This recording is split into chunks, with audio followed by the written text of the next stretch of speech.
creation spoiled. The tempting fruit. Genesis 3. Nothing could ever spoil the happiness of Adam and Eve in the Garden of Eden. Or so it seemed. But there was one person who was plotting to spoil all that God had made. He was Satan, the enemy of God, who hated all that was good and lovely.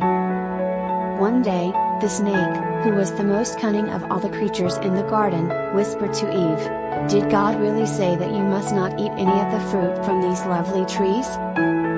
"Of course not," Eve replied, "we can eat all the fruit we want, except for just that one tree over there. God says that we must not eat that fruit, for if we do we shall die." "That's not true," the snake hissed softly.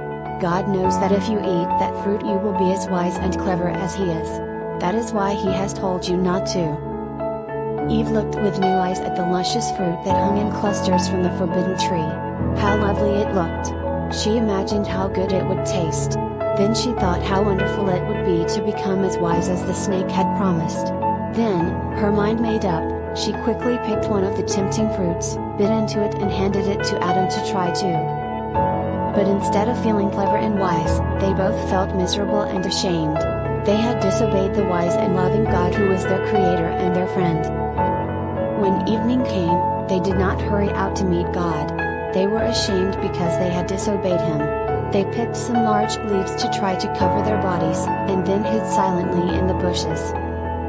Every other evening, they had eagerly waited for God's loving call. Now they listened in fear for the well-known sound of God's voice. At last they heard Him. "Where are you, Adam?" God called.